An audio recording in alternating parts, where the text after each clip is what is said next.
Om Shanti. Good morning. 23 फरवरी 2023। आज सद्गुरुवार है। आज की मुरली में प्यारे बाबा ने हम बच्चों से कहा है कि बच्चे, तुम्हारा जो फ़र्ज है एक दो को बाप और वर्षे की याद दिलाकर सावधान करना। और बाबा ने कहा है कि तुम बच्चे ही जो गुह्य राज है समझते हो, साइंसदान नहीं समझ सकते हैं। और वह गुह्य राज है कि जैसे बाबा ने कहा, आत्मा अति सूक्ष्म स्टार है, उसमें सारे संस्कार भरे हुए हैं। आत्मा अपना अपना पार्ट शरीर द्वारा बजा रही है। शरीर जड़ है, आत्मा चैतन्य है। फिर परमात्मा भी स्टार है, उनमें सारी नॉलेज है। परमात्मा मनुष्य सृष्टि का बीज रूप है, सत्य है, चैतन्य है। वह हजारों सूर्यों से तेजोमय नहीं है। तो यह जो राज गुह्य राज है तुम बच्चे समझते हो, जो साइंसदान नहीं समझ सकते हैं। तो अभी हम सुनते हैं प्यारे बाबा के मधुर महावाक्य, ईश्वरीय महावाक्य, मीठी मुरली। आज बाबा कहते हैं, मीठे बच्चे, तुम्हारा फर्ज है एक दो को बाप और वर्षे की याद दिलाकर सावधान करना। इसमें ही सबका कल्याण समाया हुआ है।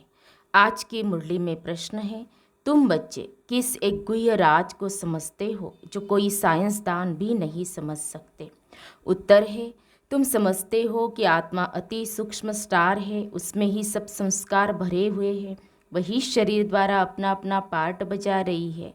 शरीर जड़ है, आत्मा चैतन्य है। ऐसे ही फिर परमात्मा भी स्टार है, उसमें सारी नॉलेज है। वह मनुष्य सृष्टि का बीज रूप है, सत्य है, चैतन्य है। वह कोई हजारों सूर्यों से तेजोमय नहीं है। यह गुह्य राज तुम बच्चे समझते हो। साइंसदान इन बातों को नहीं समझ सकते। तुम्हें सबको आत्मा और परमात्मा की पहचान पहले पहले देनी है। मुरली में गीत बजा है, माता ओ माता तू सबकी भाग्य विधाता। ओम शांति। बाप बच्चों प्रति कहे कि बच्चे स्वदर्शन चक्रधारी भव। यह बाप ने बच्चों को सावधानी दी। बच्चों को भी एक दो को सावधानी देनी है। बाप को याद करने से झट वह नशा चढ़ जाता है। स्मृति दिलाने के लिए एक दो को सावधान करना है। जैसे आपस में मिलते हैं तो नमस्ते आदि करते हैं ना, परंतु उनसे कोई कल्याण नहीं होता है। कल्याण तब होगा जब तुम बच्चे एक दो को सावधानी देंगे। स्वदर्शन चक्रधारी अक्षर में सब कुछ आ जाता है। बाप का परिचय, मर्तबे का परिचय, चक्र का भी परिचय आ गया। तो एक दो को सावधानी देना पहला फर्ज है। याद कराने से खबरदार हो जाएंगे। घड़ी घड़ी एक दो को सावधान करना है। बाप और वर्षे को याद करते रहो। स्वदर्शन चक्रधारी हो, अपने को अशरीरी समझ अशरीरी बाप को याद करते हो। याद अर्थात योग। योग से ही तुम्हारी निरोगी काया बनती है। यह अभी का पुरुषार्थ है। अंत में जब एकदम कर्मातीत अवस्था हो जाएगी तब निरोगी बनेंगे। अभी तो पुरुषार्थी है। अभी बाप बैठ बच्चों को समझाते हैं, क्योंकि जानते हैं सभी बेसमझ है। जब देवताओं आदि की पूजा करते हैं, उन्हों के ऑक्यूपेशन का कोई को पता नहीं है, तो तुमको समझाना है। हम सबकी बायोग्राफी बता सकते हैं। पहले तो मुख्य परम पिता परमात्मा को जानना है।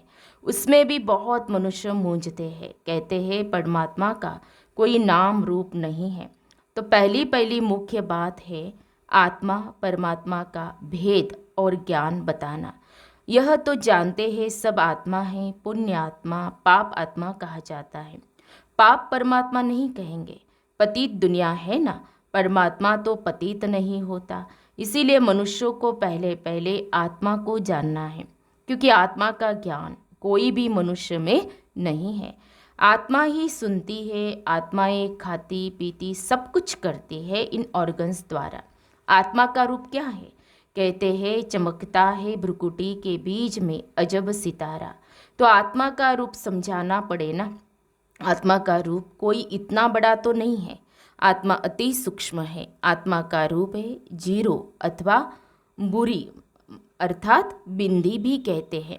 अब इस पर भी विचार करना चाहिए कि आत्मा कितनी सूक्ष्म है। मनुष्य पूछते हैं आत्मा शरीर से कैसे निकलती है, कहाँ से निकलती है। कोई कहते हैं कि खोपड़ी से निकलती है, कोई कहते हैं आँखों से निकलती, क्योंकि दरवाजे तो बहुत है ना।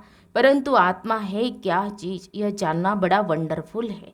तो पूछते हैं आत्मा निकलती कैसे है, यह नहीं कहते कि आत्मा आती कैसे है। परंतु पहले तो मालूम होना चाहिए कि आत्मा क्या चीज़ है। कितनी छोटी सी आत्मा में 84 जन्मों का पाठ भरा हुआ है। यह बातें मोस्ट वंडरफुल है। आत्मा है तो बरोबर स्टार मुआफिक, उसको बड़ा नहीं कहेंगे। एरोप्लेन ऊपर जाने से बहुत छोटा दिखाई पड़ता है, परंतु आत्मा बड़ी नहीं होती, उनका तो एक ही रूप है। तो पहले पहले आत्मा को जानना चाहिए, मैं आत्मा कैसे इस शरीर में प्रवेश करता हूँ। भल कोई कोई को साक्षात्कार होता है, जैसे स्टार है, उस छोटी सी आत्मा में सब नॉलेज भरी हुई है। आत्मा है एक ही, यह बड़ा वंडर है। परमात्मा के रूप का भी किसको पता नहीं है। वास्तव में जैसी आत्मा है वैसे ही परम पिता परमात्मा है, वह भी बाप है। भल यहाँ बाप और बच्चा छोटा बड़ा होता है, परंतु आत्मा छोटी बड़ी नहीं हो सकती। आत्मा और परमात्मा के रूप में कोई भेद नहीं है। बाकी दोनों के पार्ट में संस्कारों में भेद है। बाप समझाते हैं मेरे में क्या संस्कार है, तुम आत्माओं में क्या संस्कार है। मनुष्य आत्मा और परमात्मा के रूप को न जानने कारण आत्मा परमात्मा एक कह देते हैं। बड़ा घोटाला कर दिया है। जानना बहुत जरूरी है। परमात्मा भी है, ब्रह्मा विष्णु शंकर भी है, इन सब में आत्मा है। जगत अम्बा सरस्वती को गॉडेज ऑफ नॉलेज कहते हैं। तो जरूर सरस्वती की आत्मा में नॉलेज होगी, परंतु उनमें कौन सी नॉलेज है यह कोई को पता नहीं है। सिर्फ कह देते हैं गॉडेज ऑफ नॉलेज। अखबारों में आर्टिकल्स आदि पढ़ते हैं तो उस पर समझाना चाहिए। तुम कहते हो सरस्वती गॉडेज ऑफ नॉलेज, परंतु उसने कौन सी नॉलेज दी, कब दी। उनको जरूर गॉड से नॉलेज मिली होगी ना। गॉड का रूप क्या है, गॉडेज ऑफ नॉलेज यह नाम कैसे ही पड़ा। नॉलेजफुल तो गॉड है, उसने सरस्वती को नॉलेजफुल कैसे बनाया। एक ही बात पर किसको संगम पर खड़ा कर देना चाहिए। बाबा कहते हैं हम समझाते हैं, बाकी लिखने के लिए तो संजय अर्थात संजय जगदीश भाई जी का नाम, बाबा बड़े प्यार से जगदीश भाई जी को संजय कहते हैं। तो जगदीश भाई निमित्त रहे हैं। यह है नंबर 1 मुख्य एक्टर। यह तो बाबा के साथ राइट हैंड होना चाहिए, परंतु ड्रामा की भाभी ऐसी है जो इनको दिल्ली में रहना होता है। क्लब पहले वाला पार्ट है। अर्जुन का नाम मुख्य गाया हुआ है। अब तुम बच्चे हर बात का अर्थ समझते हो। पहले पहले तो आत्मा और परमात्मा को समझना है। बाप ने बच्चों को समझाया है आत्मा स्टार है, उसमें सारी नॉलेज कैसे भरी हुई है यह कोई साइंसदान भी समझ नहीं सकेंगे। आत्मा में ही सब संस्कार रहते हैं। अब आत्मा तो स्टार है, अच्छा परमात्मा का रूप क्या है, वह भी परमात्मा ही है, फर्क नहीं है। यह जो महिमा गाते हैं वह हजारों सूर्यों से तीखा है, ऐसा नहीं है। बाप कहते हैं सिर्फ तुम्हारी आत्मा में नॉलेज नहीं है, मैं परमात्मा नॉलेजफुल हूँ, बस यह फ़र्क है। माया ने तुम्हारी आत्मा को पतित बना दिया है, बाकी कोई दीवा नहीं है बुझा हुआ, सिर्फ आत्मा से नॉलेज निकली है बाप और रचना की। सो अब तुमको नॉलेज मिल रही है। बाबा में नॉलेज है, वह भी आत्मा है, कोई बड़ी नहीं है। उनको भी नॉलेजफुल, सरस्वती को भी नॉलेजफुल कहा जाता है। अब उनको नॉलेज मिली है। सरस्वती किसकी बच्ची है यह कोई जानते नहीं है, तो दिल में आना चाहिए उन्हों को कैसे समझाए। बाप परमात्मा कौन है वह भी समझाना है कि वह स्टार है, उसमें सारी नॉलेज है। गॉड फादर मनुष्य सृष्टि का बीज रूप है, सबका बेहद का बाप है, वह सत्य है, चैतन्य है, उनमें सच्ची नॉलेज है, उनको ट्रूथ भी कहते हैं। और कोई में सच्ची नॉलेज है नहीं। रचयिता एक बाप है तो सारी रचना की नॉलेज भी उनमें ही है। झाड़ का बीज रूप है ना। आत्मा तो चैतन्य है, शरीर तो जड़ है। जब आत्मा आती है तब यह चैतन्य होता है। तो बाप समझाते हैं, मैं भी वही हूँ। आत्मा छोटी बड़ी हो नहीं सकती। जैसे तुम आत्मा हो वैसे परमात्मा यानी परमात्मा है। फिर उनकी महिमा सबसे ऊंच है। मनुष्य सृष्टि का बीज रूप है। मनुष्य ही उनको याद करते हैं। यह तो जानते हैं बाप ऊपर में रहते हैं। आत्मा इन ऑर्गन्स द्वारा कहती है, हे परमपिता परमात्मा। मनुष्य यह नहीं जानते हैं क्योंकि देह अभिमानी है। तुम अब देही अभिमानी बने हो, अपने को आत्मा निश्चय करते हो। तुम जानते हो गॉड तो निराकार को ही कहा जाता है। हम उनकी संतान हैं। वह गॉड ही आकर नॉलेज देते हैं। उनको नॉलेजफुल ब्लिसफुल कहा जाता है। रहम का सागर, सुख का सागर, शांति का सागर, यह महिमा दी गई है। तो जरूर बाप से बच्चों को वर्षा मिलना है। उन्होंने कोई समय आकर वर्षा दिया है, तब महिमा गाई जाती है। देवताओं की महिमा अलग है, बाप की महिमा अलग है।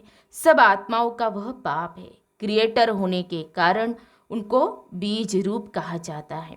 पहले पहले बाप का परिचय देना है। शास्त्रों में दिखाते हैं अंगुष्ठे मिसल है। हम कहते हैं वह ज्योतिर्बिंदु है। चित्र भी बनाया है, परंतु इतना बड़ा तो वह है नहीं। वह तो अति सूक्ष्म है। तो क्या समझाए? तुमको कहेंगे चित्र में इतना बड़ा रूप क्यों दिखाया है? बोलो नहीं तो क्या रखे, वह तो एक बिंदी है। फिर उनकी पूजा कैसे करेंगे? उन पर दूध कैसे चढ़ाएंगे? पूजा के लिए यह रूप बनाया हुआ है। बाकी यह समझते हैं कि वह है परम पिता, परम आत्मा, परम धाम में रहने वाले। वह परम धाम है हमारा स्वीट होम, निराकारी दुनिया, मूल वतन, सूक्ष्म वतन, फिर स्थूल वतन। बाप निराकारी दुनिया में रहते हैं। आत्मा कहती है हम निर्वाण धाम में जावे, जहाँ यह ऑर्गन्स न हो। आत्मा ही आकर शरीर धारण करती है। अब यह कैसे समझाए कि आत्मा कहाँ से जाती है? यह तो जानते हैं पिंड में आत्मा प्रवेश होने से चैतन्य बन जाती है। चीज कितनी सूक्ष्म है, उसी में सारे संस्कार भरे हुए हैं। फिर एक एक जन्म के संस्कार प्रकट होते जाएंगे। तो बाप समझाते हैं हर एक बात को अच्छी रीति समझना है। सरस्वती की बात पर भी समझा सकते हैं। वह किसकी बच्ची है? इस समय तुमको तो गॉडेज कह न सके। सरस्वती है ब्रह्मा की बेटी, तो जरूर वह भी गॉड ऑफ नॉलेज ठहरा। ब्रह्मा के मुख कमल से दिखाते हैं ज्ञान दिया, तो ब्रह्मा का भी नाम है ना। इस समय तुम हो ब्राह्मण। भल आत्मा प्योर होती जाती है, परंतु शरीर तो प्योर हो नहीं सकता। यह तमो प्रधान शरीर है। तो बाप समझाते बच्चे एक दो को सावधान कर उन्नति को पाना है। बाप और वर्षे को याद करते हो, स्वदर्शन चक्र को याद करते हो। बाबा कहते हैं एक भी ऐसे सावधानी नहीं देते होंगे। बाप को याद करते करते नींद को जीतने वाला बनना है। इसमें तो बहुत कमाई है। कमाई में कभी थकावट नहीं होती है, परंतु स्थूल काम भी करने पड़ते हैं, इसलिए थकावट भी होती है। तो बाप समझाते रात को भी जागकर बाबा से बातें करते ज्ञान सागर में डुबकी लगानी होती है। जैसे एक जानवर होता है पानी में डुबकी लगाता है, तो ऐसे डुबकी मारने से विचार सागर मंथन करने से देखते हैं कि बहुत पॉइंट्स आती है, कहाँ कहाँ से निकल आती है। इसको कहा जाता है रात को जागकर ज्ञान का विचार सागर मंथन करना। मनुष्य बिल्कुल ही नहीं जानते हैं, उन्हों को समझाना है। बाप ज्ञान का सागर है, उनसे वर्षा मिलना है। जो आदि सनातन देवी देवता धर्म वाले सतयुग में थे, उन्हों को जरूर वर्षा मिला होगा ना। अब सारी राजधानी को वर्षा कैसे मिला? कलयुग से सतयुग होने में देरी तो नहीं लगती। रात पूरी हो दिन होता है। कहा आयरन एजेड वर्ल्ड दुखदाम, कहा वह सुखदाम। ब्रह्मा का दिन और ब्रह्मा की रात, कितना फर्क है। अभी गॉड फादर से तुमको नॉलेज मिल रही है। सरस्वती क्या करती थी किसको पता नहीं, बस गॉडेज ऑफ नॉलेज सरस्वती का चित्र मिला और खुश हो गए। तो उन्हों को सावधान करना पड़ता है, परमात्मा का परिचय देना पड़े, फिर ब्रह्मा विष्णु शंकर का भी परिचय देना है। बाप ने आकर यह नॉलेज दे नर से नारायण बनाया है। बड़ा युक्ति से हर एक का ऑक्युपेशन बताना है।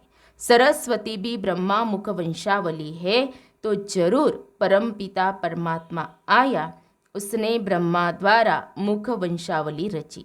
तो पहले पहले नॉलेज किसने दी?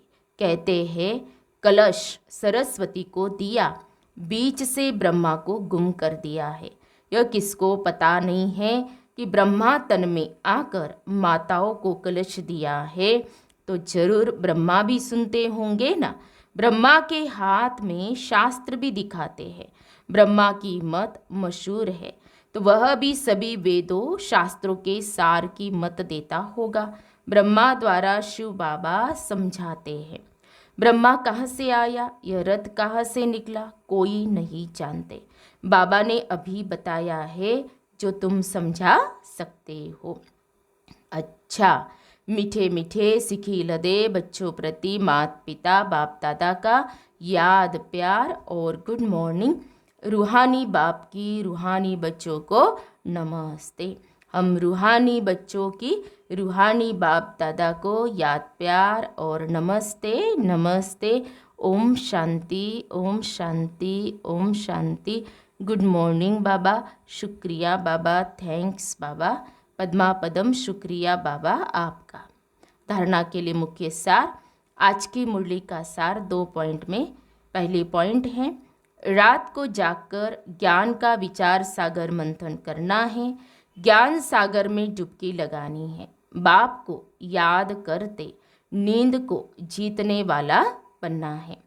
दूसरी पॉइंट, स्वदर्शन चक्र फिराते रहना है, आपस में बाप और वर्षे की याद दिलाते एक दो को सावधान कर उन्नति को पाना है।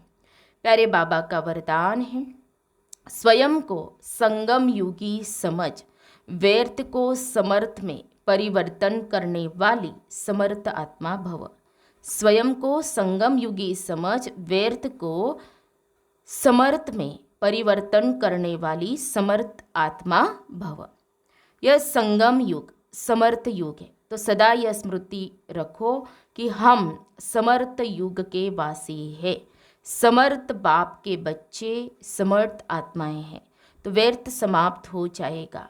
कलयुग है व्यर्थ, जब कलयुग का किनारा कर चुके संगम युगी बन गए तो व्यर्थ से किनारा हो ही गया। यदि सिर्फ समय की भी याद रहे तो समय के प्रमाण कर्म स्वतः ही चलेंगे। आधा कल्प व्यर्थ सोचा, व्यर्थ किया, लेकिन अब जैसा समय जैसा बाप वैसे बच्चे। स्लोगन है, जो सदा ईश्वरीय विधान पर चलते हैं वही ब्रह्मा बाप समान मास्टर विधाता बनते हैं। जो सदा ईश्वरीय विधान पर चलते हैं वही ब्रह्मा बाप समान मास्टर विधाता बनते हैं। तो हम सब ने सुने प्यारे बाबा के मधुर महावाक्य। आज प्यारे बाबा ने हम बच्चों को सावधान किया है, अटेंशन दिलाया है कि बाप और वर्षे को याद करना है और याद दिलाना भी है। और विशेष आज बाबा ने हम बच्चों को जो गुह्य राज बताया है तो उसका विचार सागर मंथन भी हमें करना है और इसी स्मृति में रहना है कि मैं संगम युगी समर्थ युग की वासी हूँ, संगम युग की वासी, समर्थ युग की वासी हूँ, समर्थ बाप की मैं बच्ची हूँ, बच्चा हूँ, समर्थ आत्मा हूँ। तो ये स्मृति में रखना है। अच्छा, ओम शांति।